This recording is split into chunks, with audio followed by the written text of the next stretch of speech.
Halo sobat, berjumpa lagi di channel saya, yaitu tentang tutorial di usaha laundry. Jadi kali ini sobat, kita membahas, ini khusus pengusaha, kita membahas kegagalan atau kurangnya pengetahuan para pengusaha laundry di para pebisnis atau para pengusaha laundry. Kurangnya pengetahuannya ialah, simak video berikut ini.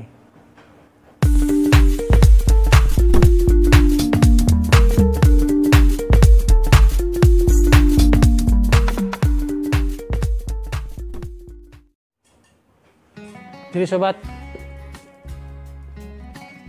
sebelum kita melanjutkan video ini, ada baiknya subscribe dulu, jangan like, ketik tanda lonceng, supaya tidak ketinggalan video-video berikutnya atau tentang usaha laundry. Nah, kelemahan atau kegagalan para pengusaha laundry itu yang pertama ialah yang masih kurang pengalaman.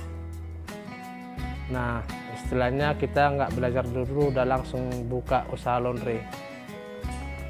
Jadi sobat, salah satu ialah kebodohan itu atau kegagalan, kelemahan itu bisa juga dibilang kegagalan lah. Bisa sampai saya sendiri pernah ganti rugi.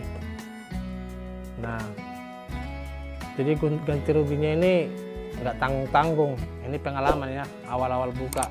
Karena istilahnya masalah ilmu pengetahuan masalah laundry ini, saya jujur aja masih waktu itu masih awam, kurang paham. Nah, ya pertama-tama itu kalau kita hitung-hitung ya, yang kita cuci itu cuman sekitar 50.000-nya. Kalau dihitung-hitung ya, sekian kilo. Nah, cuman ada yang kena setrika, jadi mungkin setrikanya kepanasan. Nah, langsung disuruh ganti rugi. Ganti ruginya ya lumayan, sekitar 700.000. Bayangin sobat, uang laundry cuma 50.000-nya, tapi ganti rugi 700.000. Nah, itulah akibat dari kurang-kurangnya kita pengalaman di usaha laundry ini. Nah, jadi ini bisa untuk pelajaran buat kita semua, untuk yang mau buka usaha laundry. Nah, yang kedua, masalah kehilangan.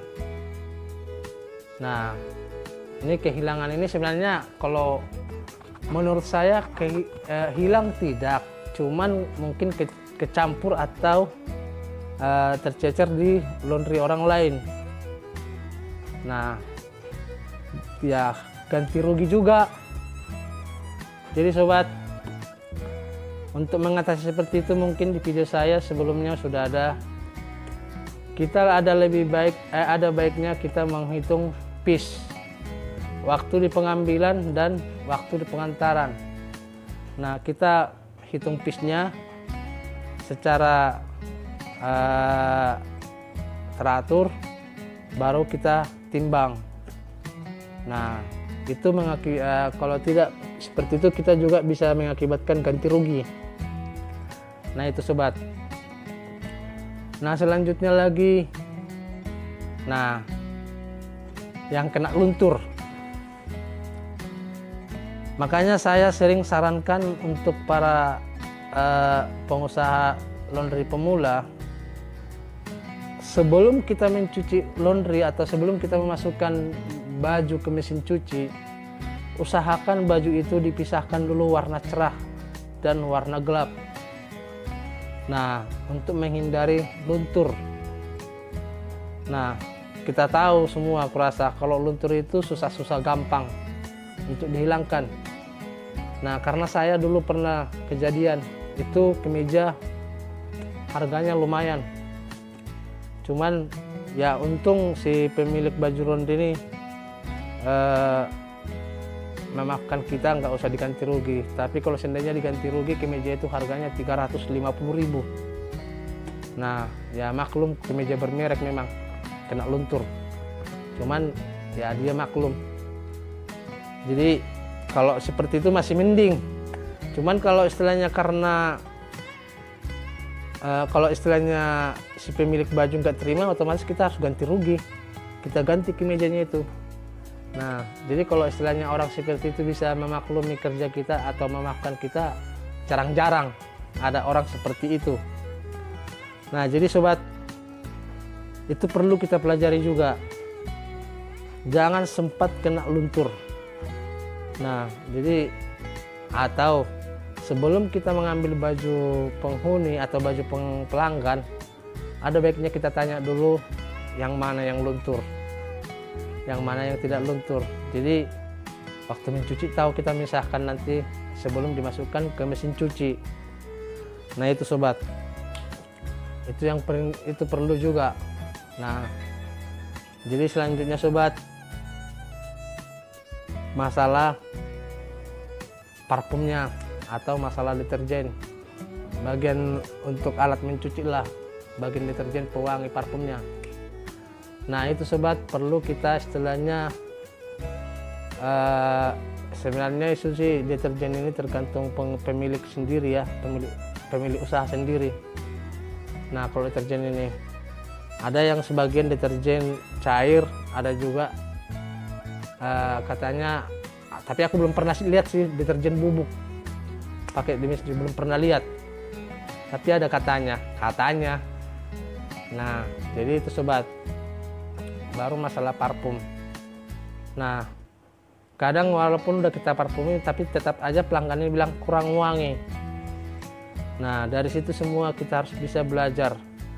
Jadi sobat, perlu yang saya terangkan tadi itu perlu semua kita pelajari, mulai dari pengambilan,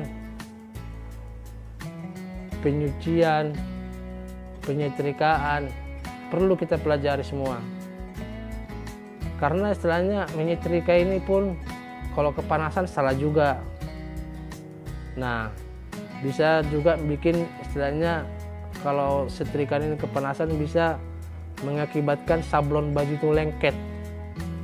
Nah kalau istilahnya masih belum berpengalaman, cuman kan di sini mungkin yang udah pada, kalau menyetrika untuk mengatasi sablon bisa sih teori simpelnya aja, pakai koran juga bisa kita lasi sablonnya baru kita setrika. Kalau enggak, bajunya dibalik. Nah dibalik baru disetrika dia, bisa. Itu teori yang gampang kalau menyetrika yang baju pakai sablon. Nah jadi itulah sobat yang perlu kita pelajari, masalah teori-teori di usaha laundry ini. Nah jadi sobat, itulah yang perlu kita pelajari. Itu yang saya jelaskan tadi untuk menjaga atau untuk mencegah kerugian atau untuk mencegah ganti rugi. Nah itu perlu, sangat perlu banget. Karena sobat, kalau kita tidak mempelajari itu semua, itu nanti kita setelah buka baru kejadian, ya udah kita bakal menyesal kenapa tidak belajar dulu.